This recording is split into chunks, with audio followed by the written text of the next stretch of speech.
Hello guys, welcome to cook with Sara working mom channel. இன்றைக்கி நம்மளோட சேனலில் பாசி பயிறு வடை தாங்க எப்படி பண்ணுறதுன்னு பார்க்க போகிறோம். இது ஒரு சிம்பிளான ஈஸியான ரெசிபி அண்ட் டேஸ்ட்டுமே வேறு லெவலில் இருக்கும். அது மட்டும் இல்லாமல் protein rich evening snack. So இதை எப்படி பண்ணுறதுன்னு பார்க்கறதுக்கு முன்னாடி மறக்காமல் என்னோடய சேனலை சப்ஸ்கிரைப் பண்ணிவிட்டு ஃபாலோ பண்ணிக்கோங்க. இன்றைக்கி ஒரு கிளாஸ் அளவுக்கு பாசிப்பயிறு, 1/4 கிளாஸ் உளுத்தம் பருப்பு ரெண்டுத்தையும் நல்லா வாஷ் பண்ணிவிட்டு ஓவர் நைட் ஊற வச்சு எடுத்திருக்கேன்.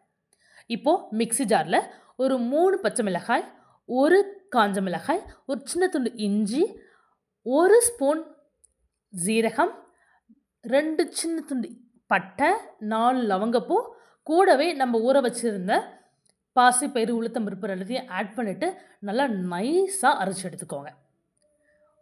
1 ஸ்பூன் உப்பு ஆட் பண்ணி தண்ணி விடாமல் அரைச்சி எடுத்துக்கோங்க.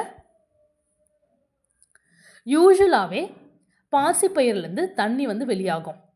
ஸோ அதை மட்டும் நீங்கள் எடுத்து சுடும்போது ஆயில் ரொம்ப இழுக்கும் வடையில்.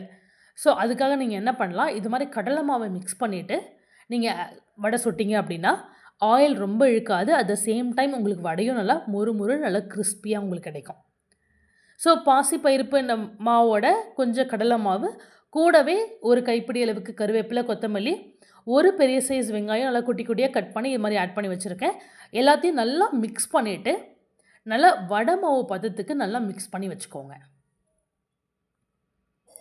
இந்த ஸ்டேஜில் உங்களுக்கு உப்புமே நீங்கள் டேஸ்ட் பண்ணிவிட்டு உங்களுக்கு உப்பு வேணும் அப்படின்னா தூள் உப்பு ஆட் பண்ணிக்கலாம். இது மாதிரி நல்லா உருண்டை பண்ணுற அளவுக்கு நீங்கள் நல்லா மிக்ஸ் பண்ணி வச்சுடுங்க. இப்போ கடாயில் ஆயில் ஊற்றி நல்லா ஹீட் ஆகணும். நல்லா ஹீட் ஆகின பிறகு மீடியம் ஃப்ளேமில் வச்சுட்டு நம்ம ரெடி பண்ணி வச்சுருந்த மாவை ஒன்று ஒன்றா தட்டி நம்ம இந்த எண்ணெய்க்குள்ளே போட்டு 2 பக்கமும் நல்லா வேக வச்சு எடுக்கணும்.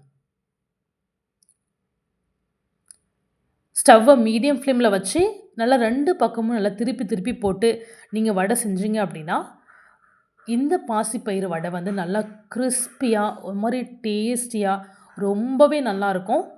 ஸோ குழந்தைங்கள்லாம் இதை ஈவினிங் ஸ்நாக்ஸாக நீங்கள் ஸ்கூல் விட்டு வரும்போது நீங்கள் செஞ்சு கொடுத்தீங்க அப்படின்னா ரொம்பவே விரும்பி சாப்பிடுவாங்க. பிகாஸ் நம்ம பாசிப்பயிரை நம்ம டைரெக்டாக கொடுத்தா கண்டிப்பாக சாப்பிட மாட்டாங்க.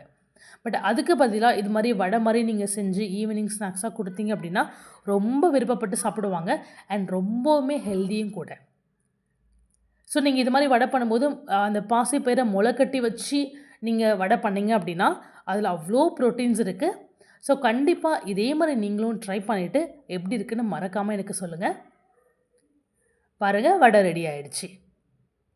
சூப்பரான சுவையான நம்ம பாசிப்பருப்பு வடை ரெடி. இதே மாதிரி நீங்களும் ட்ரை பண்ணிவிட்டு எப்படி இருக்குன்னு மறக்காமல் எனக்கு கமெண்ட் பண்ணி சொல்லுங்கள். இந்த வீடியோ உங்களுக்கு பிடிச்சிருந்ததுன்னா like, share and comment. Thank you.